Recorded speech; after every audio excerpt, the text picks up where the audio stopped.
Selamat datang di Misteri Nyata Nusantara.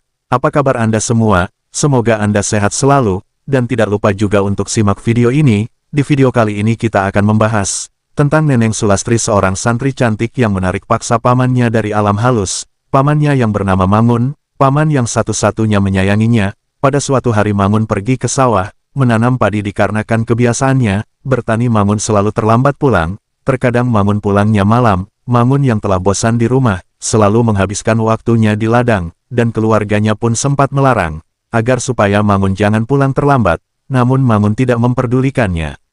Pada saat Mangun panen, padi Mangun memutuskan untuk menginap di ladang, dan keluarga tidak tahu kalau Mangun menginap di ladang. Setelah pagi Mangun pun pulang dan Mangun dicecar oleh keluarga dikarenakan pulang pagi. Mangun tidak peduli dikarenakan padi yang banyak, dia tetap semangat dan entah mengapa Mangun agak sedikit apes. Di saat pergi ke ladang tiba-tiba ia melihat lipan besar di dekat gubuknya. Lipan itu sebesar jempol kaki dan panjang 2 jengkal. Di saat itu Mangun ketakutan, lalu tiba-tiba Mangun pun memukulnya sehingga lipan itu lumpuh. Setelah 1 jam kemudian, perasaan Mangun pun mulailah tidak enak. Ia gelisah, dan ia pun tidak mau makan. Perutnya sakit sampai ia harus pulang cepat, dan dia hendak pulang ia sempat melihat lipan itu kembali namun sang lipan sudahlah hilang. Sesampainya di rumah, Mangun pun terbaring tidak sadarkan diri karena badannya panas dingin, dan keluarga sempat membawanya ke dokter, namun hasilnya tidak ada apa-apa.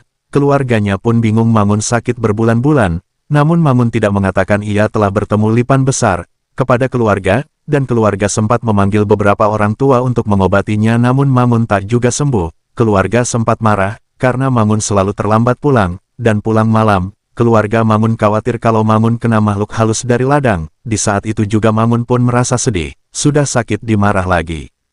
Di saat tengah malam, tidurlah Mangun, ia bermimpi, didatangi sosok perempuan, yang melambaikan tangan, dan ia pun seketika terbangun, dan dia coba melihat suasana keluar, namun tidak ada orang satupun di luar. Namun ia tetap penasaran dengan mimpinya, ia merasa dipanggil ingin keluar rumah, seperti ditarik ingin kembali ke ladangnya malam itu. Ia pun memberanikan diri keluar diam-diam dari kamarnya.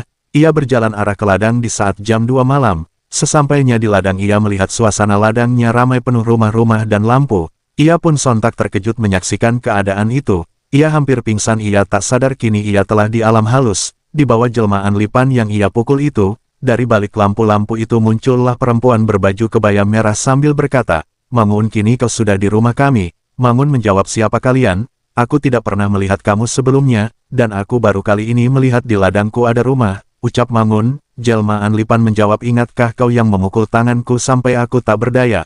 "Oh tidak," ucap Mangun, "aku tidak pernah memukul siapapun." Jelmaan lipan menjawab, "Mari ikut aku." Mangun pun diajak ke rumah. Mangun disuruh duduk, dan ia melihat banyak orang namun agak aneh, orang-orang itu seperti orang-orang zaman dahulu. Disitulah Mangun didudukkan, dan Mangun heran, ia seakan-akan disidang. Di dalam pandangannya, ia melihat keanehan-keanehan, namun ia tak sadar itu sudah di alam bangsa halus, dan seketika itu berdirilah seorang laki-laki berkata, "Mangun, kamu berdiri, peganglah beras kuning ini." Lalu Mangun pun melakukannya. Laki-laki itu menyuruh Mangun mengusapkannya ke tangan perempuan berbaju merah itu. Lalu Mangun pun mengusapkannya. Mangun terus merasa heran, "Ada apa semua ini?" ucap Mangun dalam hati, dan tiba-tiba suasana kini sunyi dan Mangun dimasukkan mereka ke rumah, dan diberi makan. Kini semua orang yang ia lihat menghilang, dan ketika pagi datanglah seorang budak mengantar makanan ke dalam rumah itu. Lalu Mangun berkata, "Nak, siapa kamu ini sebenarnya dan di mana aku?" ucap Mangun. Si anak itu menjawab, "Bapak tidak bisa pulang, karena Bapak harus menjalani hukuman. Ingatkah Bapak di saat Bapak memukul lipan besar, itu yang Bapak pukul putri hutan ini? Nanti sudah saatnya Bapak akan kembali," ucap anak itu. Mangun terkejut dan ketakutan. Mangun menyesali kelakuannya.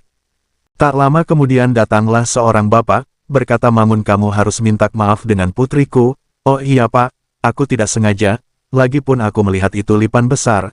Aku memukulnya karena aku takut oleh sengatan lipan itu. Kalaulah seandainya aku tahu itu anak Bapak, tidak mungkin aku memukulnya," ucap Mangun. Mendengar jawaban Mangun, bangsa halus itu pun sadar dan memaklumi. Seraya berkata, "Baiklah, aku terima alasanmu, kami maafkan kamu. Namun kamu sudah payah untuk kembali ke rumah kamu, dan kami tidak bisa mengantarmu pulang." Mangun terkejut dan heran, lalu si bapak berkata, "Jika ada seorang bangsamu yang menarikmu kembali barulah kamu bisa kembali," ucap bapak. "Namun kamu jangan khawatir, kami akan menanggung kebutuhanmu di sini, ucap Bapak. Mangun pun merasa senang, dan lama-kelamaan Mangun merasa nyaman di rumah itu. Ia tidak bekerja dan apa yang ia butuhkan selalu ada dan suasana agak indah, namun, Mangun heran seperti tidak ada siang maupun malam. Akan tetapi dia sudah tidak sadar bahwa ia sudah 3 tahun tidak pulang, namun ia merasakan baru beberapa bulan, keluarga Mangun yang berusaha mencari, berbagai macam orang pintar dicari, namun ia tidak kembali. Namun Mangun memiliki keponakan yang dulunya mondok di pesantren. Kini setelah 3 tahun keponakan itu pulang, dia sosok santri cantik, yang bernama Neneng Sulastri. Ia pulang dengan menanyakan paman Mangun, "Kemana?" Keluarga menjawab, "Pamanmu hilang entah kemana. Dia sudah 3 tahun tidak pulang, mulai dari kamu awal masuk sekolah sampai saat ini, dan hingga kamu selesai sekolah ia tidak kembali," ucap sang ibu. Neneng menangis dan terdiam. Ia coba menanyakan lebih detail tentang kejadiannya, dan sang ibu menceritakannya dengan jelas mulai dari awal sampai akhir. Neneng Sulastri terdiam sejenak. Kebetulan ia di pondok pernah belajar ilmu hikmah dan ilmu spiritual dengan sang guru, dan di saat tengah malam ia mencoba bermunajat dengan Tuhan melalui sholat 2 rakaat. Setelah sholat, ia duduk dan membaca doa tertentu dan seketika ia merasakan pamannya masih ada, namun ia melihat dalam pandangannya, sang paman diselubungi oleh kabut tebal dan dijaga oleh orang-orang yang seakan berkaki lipan, dan ia mencoba melihat sang paman diselubungi di area ladang mereka. Ia pun senang, karena ia tahu pamannya masih ada, dan setelah pagi, ia memanggil ibunya, dan menanyakan kepada sang ibu, "Wahai ibu, apakah dulu paman sering ke ladang, sehingga paman selalu tidak mau pulang ke rumah?" "Oh iya nak, betul sekali," ucap si ibu. "Emangnya ada apa nak?" ucap ibu. Neneng belum mau menjawab. "Alah sudahlah, mungkin juga pamanmu pergi merantau tidak pulang dan sudah tidak mau kembali," ucap salah satu saudara mereka. Namun Neneng tetap berusaha menelusurinya. Setelah itu, Neneng pun pergi, mencari kembang mawar merah, dan benang merah serta air dan jeruk purut. Ia pergi ke warung Mbah Salim, yang kebetulan jualan kemenyan. Di saat malam pun tiba, dengan sinar bulan membelah kegelapan dan suara jangkrik yang mengingik begitu mendenging, Neneng pun pergi ke ladang diam-diam. Ia membawa ramuannya, dan kemenyan serta kendinya. Ia mencoba membakar kemenyan itu, dan ia coba membaca-baca doa tertentu. Hampir 1 jam ia belum menemukan pamannya, namun ia sudah mendengar tanda-tanda seperti suara orang yang begitu ramai di sekitar ladangnya, dan dari belakang sang ibu dan keluarga Neneng pun menyusul, melihat apa yang ia lakukan, dan seketika tersingkaplah tabir pandangan Neneng melihat bangsa halus, dan ia mencoba berbicara kepadanya, dan memohon kembalikan pamannya dengan baik. Namun sang penjaga yang berwajah lipan menjawab, "Dia sudah tidak mau pulang, dia dahulu memukul putri penunggu hutan ini, dan dia kami hukum, namun kami memaafkannya, setelah itu, dia tidak mau kembali," ucap makhluk itu. Neneng melihat pamannya duduk di sebuah rumah, dan Neneng menghampirinya, lalu Neneng pun menarik tangan pamannya dan mengusap wajah pamannya dengan asap kemenyan, dan ia terus menarik paksa tangan pamannya, lalu sang paman pun keluar dan pingsan. Keluarga yang melihat semua menangis, tidak menyangka seperti itu. Lalu Neneng segera cepat membawa pamannya ke air yang mengalir, dan di situ Neneng memandikan pamannya dengan air jeruk.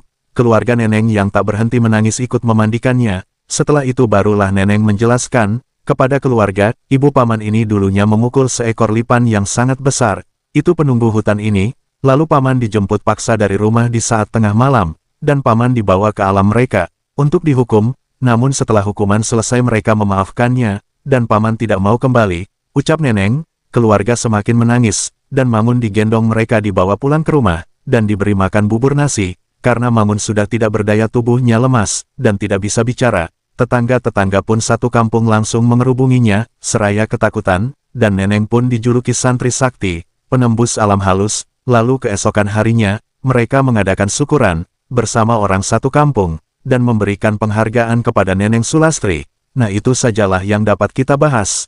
Terima kasih telah mendengarkan, mohon maaf atas segala kekurangan. Usikum wa nafsi bitaqwallah. Wassalamualaikum warahmatullahi wabarakatuh.